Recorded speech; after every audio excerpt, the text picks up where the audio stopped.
આગામી જગન્નાથ રથયાત્રા શાંતિપૂર્ણ અને સુરક્ષિત રીતે પાર પાડવા સુરત પોલીસ વ્યાપક તૈયારીમાં જોવા મળી રહી છે।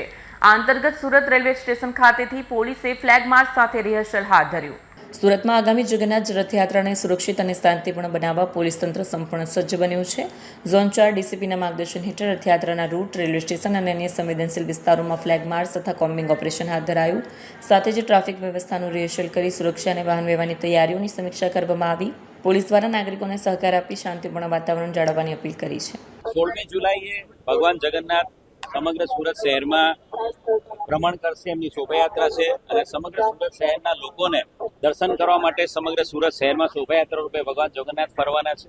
સમગ્ર સુરત શહેરમાં 8 જેટલી શોભાયાત્રાઓનું આયોજન કરવામાં આવેલું છે। એમાં સૌથી મોટી જે શોભાયાત્રા છે 14 કિલોમીટરની શોભાયાત્રા, જેનું રેલવે સ્ટેશનથી પ્રસ્થાન થશે અને જે ઇસ્કોન મંદિર સમાપન થાય છે।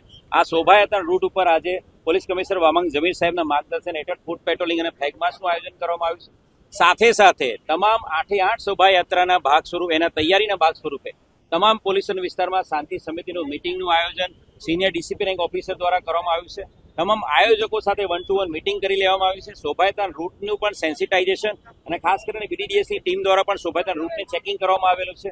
શોભાયાત્રા જે નીકળશે જે 16મી જુલાઈએ, તો તમામ શોભાયાત્રા રથયાત્રા રૂટ ઉપર સિનિયર અધિકારી, additional commissioner, deputy commissioner, ACP અને પીઆઈ એવા સિનિયર અધિકારી દ્વારા ટીમો તૈનાત કરવામાં આવેલી છે અને તમામ શોભાયાત્રામાં ઉચ્ચ અધિકારી દ્વારા બંદોબસ્ત ગોઠવવામાં આવ્યો છે। સાથે સાથે મુખ્ય શોભાયાત્રા જે રથયાત્રા છે એની અંદર ક્રાઇમ બ્રાન્ચ અને એસઓજીની અલગ અલગ ચુનિંદા અધિકારીની ટીમો પુશિંગ સ્ક્વોડ તરીકે પણ કામગીરી કરશે। રથયાત્રાના સુપરવિઝન માટે ડ્રોન કેમેરા દ્વારા પોલીસ સુપરવાઇઝ કરશે। સાથે સાથે બોડી વન કેમેરા તમામ પોલીસ અધિકારીઓને ફાળવવામાં આવ્યા છે। બોડી વન કેમેરા દ્વારા પણ તમામ શોભાયાત્રા રૂટ પર રેકોર્ડિંગ કરવામાં આવશે। આ ઉપરાંત CCTV command and control room દ્વારા વિશ્વાસ પ્રોજેક્ટ અંતર્ગત સીસીટીવી કમાન્ડ એન્ડ કંટ્રોલ છે એ દ્વારા DCP rank officer command and control room મારફતે સમગ્ર શોભાયાત્રા રૂટ ઉપર સીસીટીવી કેમેરા દ્વારા સુપરવિઝન કરશે। કોઈ પણ પ્રકારની હ્યુમર મોંગરિંગ ના થાય, કોઈ અફવાઓ ના ફેલાવે અને કોઈ બનાવ બાબતે કોઈ પણ હકીકત હોય એ સોશિયલ મીડિયા દ્વારા કોઈ ગેરમાર્ગે ના દોરે અને અફવાઓ ના ફેલાવે, એના માટે સાયબર ક્રાઇમની સ્પેશિયલ ટીમ આ તમામ દિવસોમાં, આગામી 2 દિવસોમાં સોશિયલ મીડિયા મોનિટરિંગ પણ કરશે। સાથે સાથે તમામ રૂટ ઉપર ફિક્સ બંદોબસ્ત, સ્ટેટિક બંદોબસ્ત, મૂવિંગ બંદોબસ્ત, ડીપ પોઈન્ટ બંદોબસ્ત અને ધાબા પોઈન્ટ બંદોબસ્ત, 5 લેયરમાં બંદોબસ્ત ગોઠવવામાં આવ્યો છે।